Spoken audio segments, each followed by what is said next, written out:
जय हिंद आप सभी को। आप सभी का हमारे 15 प्रश्नों की श्रृंखला में बहुत बहुत स्वागत है। अगर आप टीजीटी, पीजीटी और एलटी से संबंधित तैयारियां कर रहे हैं तो ये वीडियो आपके लिए बहुत हेल्पफुल है, क्योंकि 15 प्रश्नों की श्रृंखला में वही प्रश्न शामिल किए गए हैं जो परीक्षा की दृष्टि से बेहद ही महत्वपूर्ण है और सारे के सारे प्रश्न परीक्षाओं में पूछे हुए प्रश्न हैं। तो अपनी क्लास की तरफ चलते हैं और देखते हैं आज की क्लास में कौन कौन से 15 प्रश्न जो है रखे गए हैं। तो हमारा पहला प्रश्न है, चित्रावली किसकी रचना है? उस्मान की, जटमल की, जयसी की और रहीम की।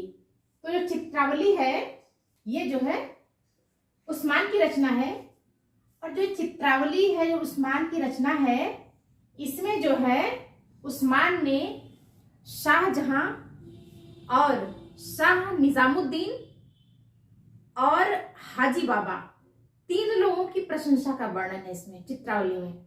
किसका? शाहजहां का और शाह निजामुद्दीन का और हाजी बाबा की प्रशंसा जो है उन्होंने चित्रावली में की है। एग्जाम में क्वेश्चन पूछ सकता है कि कौन से ग्रंथ में शाहजहां और शाहजहां, शाह निजामुद्दीन और हाजी बाबा की प्रशंसा की गई है। तो किसमें की गई है? चित्रावली में। तो कौन है? शाहजहां और शाह निजामुद्दीन और हाजी बाबा की क्या की गई है? प्रशंसा की गई है।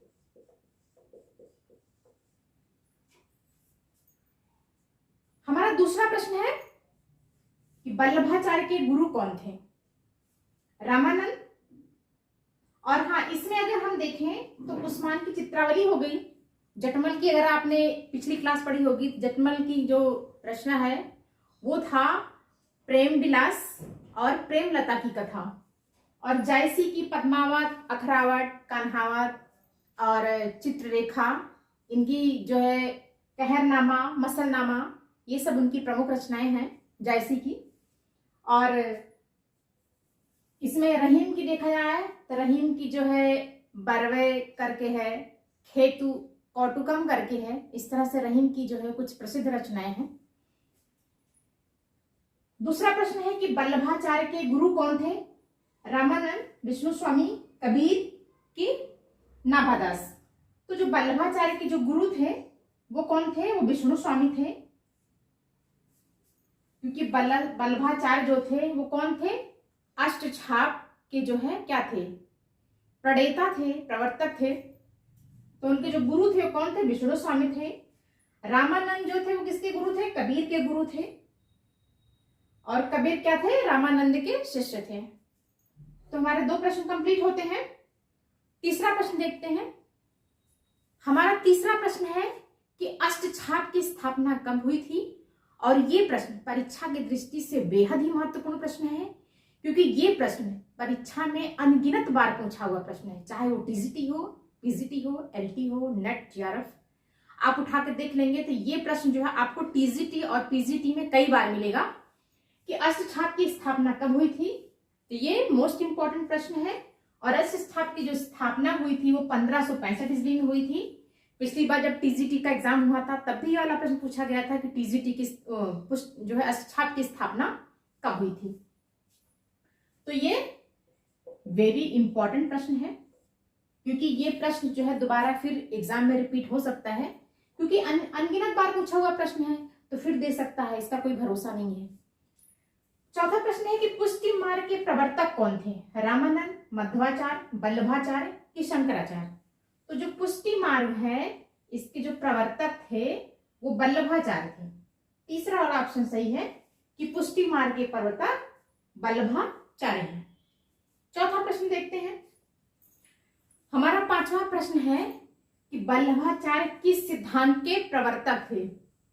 अद्वैतवाद कि शुद्धाद्वैतवाद कि द्वैतवाद कि द्वैताद्वैतवाद। तो वल्लभाचार्य जो थे वो दूसरा ऑप्शन सही है, शुद्धाद्वैतवाद के जो है क्या थे? प्रवर्तक थे। और अगर चारों ऑप्शन की अगर हम बात करें तो जो अद्वैतवाद है इसके जो प्रवर्तक थे ये शंकराचार्य थे।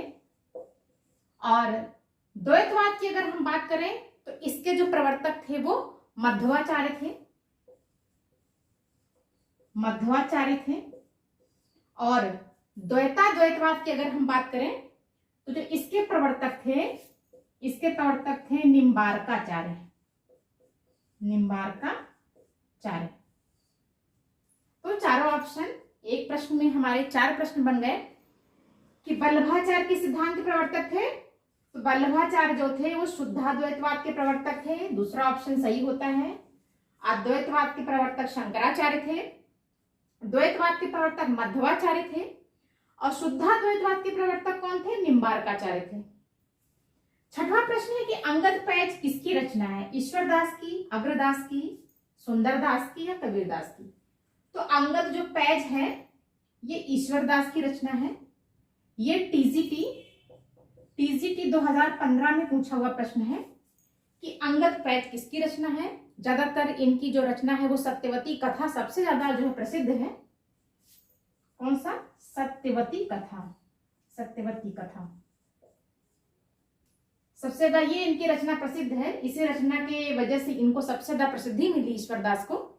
लेकिन इनकी जो अंगद पैज रचना है ये जो है परीक्षा की दृष्टि से महत्वपूर्ण है, क्योंकि ये जो है रचना इनकी एक बार टीजीटी 2015 में पूछा हुआ प्रश्न है। इसलिए हमने इसको ऑप्शन में रख दिया कि ये भी जो है सत्यवती कथा, तो इसकी बदौलत इनको पहचान मिली है। और जो अंगद पैज है ये भी परीक्षा की दृष्टि से बेहद महत्वपूर्ण है, पूछा हुआ प्रश्न है, तो इसको भी प्रश्न में शामिल कर लेते हैं। तो जो है और इनकी एक खासियत ये है कि ये जो है सूफी रचनाकारों में माने जाते हैं। ईश्वरदास जो है वो सूफी रचनाकारों में माने जाते हैं, लेकिन इनको रामचंद्र शुक्ल ने भक्ति काल के कवियों में इनको जो है सगुण भक्ति की जो है शाखा में इनको रखा हुआ है, जबकि इनका नाम सूफी रचनाओं में भी लिया जाता है, लेकिन ईश्वरदास जो है इनको सगुण भक्ति की शाखा में रखे हुए हैं। तो हमारे 6 प्रश्न जो है कंप्लीट होते हैं। 7वां प्रश्न देखते हैं। 7वां प्रश्न है कि पाउंचर्यम किसकी रचना है? स्वयंभू की, विमल सूरी की, पुष्पदंत की गुणभद्र की? तो एक पाउंचर्यु है, एक पाउंचर्यम है। तो जो पाउंचर्यम है ये किसकी रचना है? ये विमल सूरी की रचना है। और जो पाउंचर्यु है वो स्वयंभू की रचना है। क्या है? स्वयंभू की पाउंचर्यु, ये स्वयंभू की रचना है। और पुष्पदंत की रचना और गुणभद्र की भी रचना है। पुष्पदंत की रचना है वो क्या है? महापुराण, महापुराण है। और जो गुणभद्र की रचना है वो क्या है? वो है उत्तर पुराण। इसमें भी थोड़ा सा कंफ्यूजन हो सकता है, इसलिए मैंने कहा इसको कंफर्म कर दूं कि पुष्पदंत की रचना महापुराण है और गुणभद्र की जो रचना है वो उत्तर पुराण है।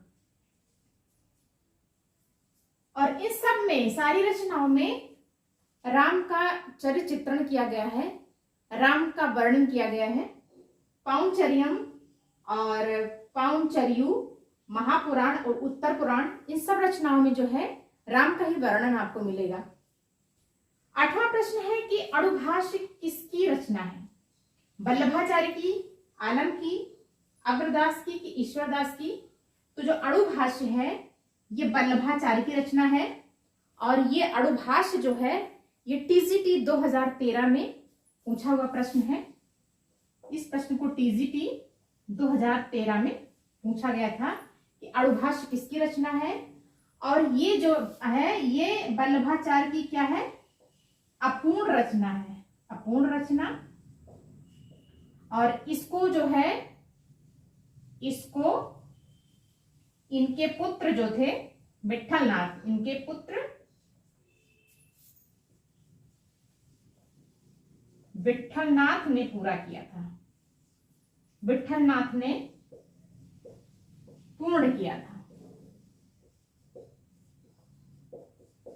ये प्रश्न आ सकता है कि वल्लभाचार्य की ऐसी कौन सी रचना है जिसको उनके पुत्र विट्ठलनाथ ने पूर्ण किया था, तो वो अणुभाष्य है और ये टीजीटी 2013 में पूछा हुआ प्रश्न है। तो हम अपने नेक्स्ट प्रश्न 9वें प्रश्न की तरफ चलते हैं। हमारा 9वां प्रश्न है कि अष्टयाम किसकी रचना है। और ये प्रश्न बहुत अच्छा प्रश्न है, क्योंकि ये प्रश्न जो है परीक्षा की दृष्टि से भी बहुत महत्वपूर्ण है और बहुत ही कंफ्यूज करने वाला प्रश्न है।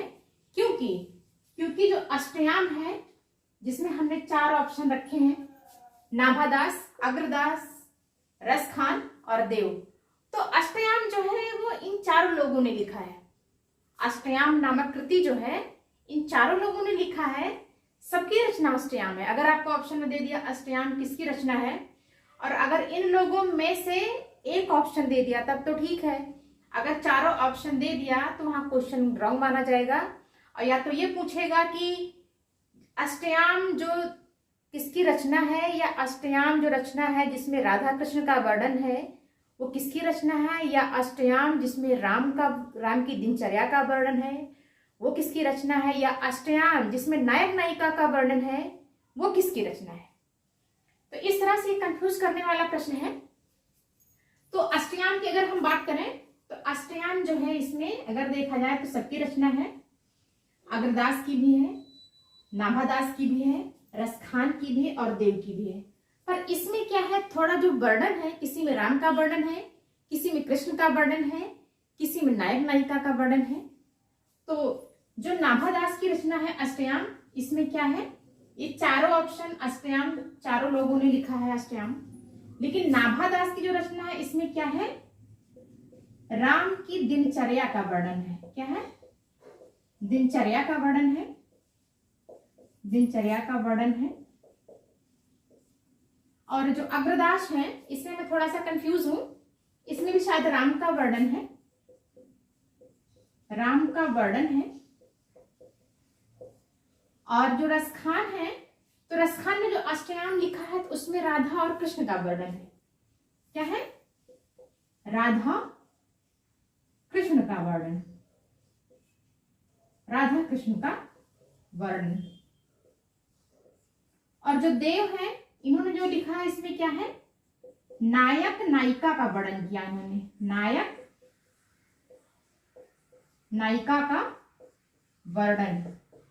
इस तरह से अष्टयाम जो है नाभादास की है, अग्रदास की भी है, रसखान की है, देव की है, पर सब में जो है राइटर ने क्या किया है, अलग अलग लोगों का वर्णन किया है। नाभादास ने राम की दिनचर्या का वर्णन किया है, अग्रदास ने राम का वर्णन किया है, रसखान ने राधा कृष्ण का वर्णन किया है और देव ने नायक नायिका का वर्णन किया है। 10वें प्रश्न की तरफ चलते हैं कि ध्यान मंजरी किसकी रचना है, विट्ठलनाथ, अग्रदास, नाभादास की बल्लभाचार्य। जो ध्यान मंजरी है वो किसकी रचना है, वो अग्रदास की रचना है। और अभी हमने इनकी एक रचना क्या देखी, अष्टयाम। इनकी कौन कौन सी रचना हो गई, अष्टयाम भी है और हितोपदेश है, हितोपदेश और ध्यान मंजरी हो गई, और एक है राम भजन मंजरी, राम भजन मंजरी। इस तरह से इनकी और भी रचनाएं हैं। तो 10वां प्रश्न हमारा जो है कंप्लीट हुआ। हम 11वें प्रश्न की तरफ चलते हैं। 11वां प्रश्न है कि गोस्वामी तुलसीदास के बचपन का क्या नाम है। ये भी प्रश्न बहुत ही महत्वपूर्ण है, ये भी परीक्षा में पूछा हुआ प्रश्न है कि गोस्वामी तुलसीदास के बचपन का क्या नाम है। तो गोस्वामी तुलसीदास के जो बचपन का नाम है वो राम बोला है। और रूपकों का बादशाह, हिंदी का जातीय कवि, कलिकाल का वाल्मीकि, ये सभी गोस्वामी तुलसीदास के नाम हैं। पर गोस्वामी तुलसीदास के जो बचपन का नाम है वो राम बोला है।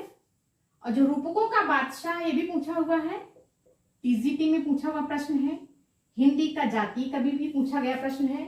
और कलिकाल का जो वाल्मीकि है किसने कहा इनको कहा था नाभादास ने।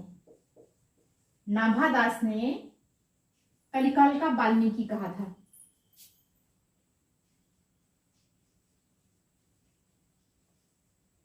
तो गोस्वामी तुलसीदास के कई नाम हैं।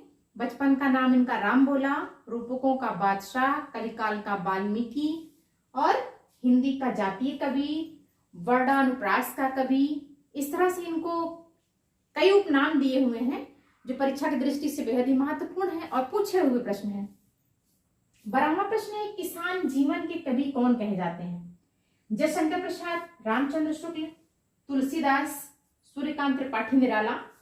तो किसान जीवन के कवि जो है, इनका एक उपनाम और भी है, किसान जीवन के कवि। मतलब तुलसीदास को किसान के जीवन का कवि भी कहा गया है, क्योंकि किसान के जीवन के एक अच्छे चितेरे माने जाते हैं ये। तो तुलसीदास को क्या कहा जाता है? किसान जीवन के कवि। तो हमारा 12 प्रश्न कंप्लीट हुआ। 13वां प्रश्न देखते हैं। 13वां प्रश्न है कि हनुमान चरित किसकी रचना है? अग्रदास की, नाभादास की, सुंदरदास की कि तुलसीदास की? तो हनुमान चरित जो है ये सुंदरदास की रचना है। और अग्रदास की अभी हमने देखा था कि हितोपदेश हो गया और ध्यान मंजरी हो गया, राम भजन मंजरी हो गया, ये सब अग्रदास की रचनाएं हैं। और नाभादास की भक्तमान है। तुलसीदास का कवितावली, गीतावली, विनय पत्रिका, रामलला, नहछू, जानकी मंगल, पार्वती मंगल, रामचरितमानस, ये सभी तुलसीदास की रचनाएं हैं। तो इसमें हमारा तीसरा वाला जो ऑप्शन है वो सही होता है। 14वां प्रश्न है कि तुलसीदास की भक्ति कैसी थी? दास्य भाव, साख्य भाव, प्रेम भाव कि माधुरी भाव? तो जो तुलसीदास की जो भक्ति है वो दास्य भाव की भक्ति है। कौन से भाव की भक्ति है? तुलसीदास की भक्ति दास्य भाव की भक्ति है। अगर माधुरी भाव की भक्ति देखा जाए तो माधुरी भाव की जो भक्ति है वो किसकी है? वो अग्रदास की है। तो हमारे 14 प्रश्न कंप्लीट हो गए। 15वां और आखिरी प्रश्न देखते हैं। हमारा 15वां और आखिरी प्रश्न है कि तुलसीदास के दीक्षा गुरु कौन थे? नरहरियानंद, शेष सनातन, आत्माराम दुबे कि रामानंद?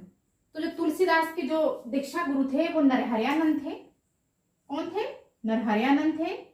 अगर बात करें शेष सनातन की, ये कौन थे? ये इनके शिक्षा गुरु थे। कौन थे? शिक्षा गुरु थे। आत्माराम दुबे इनके कौन थे? पिता थे। आत्माराम दुबे कौन थे? इनके पिता थे। रामानंद कुछ नहीं थे। तो इस तरह से हमारे जो 15 प्रश्न था, जो परीक्षा की दृष्टि से बेहद महत्वपूर्ण प्रश्न है, 15 प्रश्न की जो श्रृंखला है उसमें आज 15 प्रश्न की श्रृंखला वाली जो क्लास है वो समाप्त होती है। और अगर आपको हमारा वीडियो पसंद आया होगा तो वीडियो को लाइक कीजिएगा, और चैनल पर अगर पहली बार हैं और टीजीटी पीजीटी संबंधी तैयारियां कर रहे हैं तो चैनल को सब्सक्राइब कीजिएगा, क्योंकि 15 प्रश्न की श्रृंखला में उन्हीं प्रश्नों को शामिल किया जा रहा है जो परीक्षा की दृष्टि से बेहद ही महत्वपूर्ण है और परीक्षा में पूछे हुए प्रश्न हैं। तो वीडियो पसंद आई हो तो वीडियो को लाइक कीजिएगा और चैनल पर पहली बार है सब्सक्राइब कीजिएगा। धन्यवाद।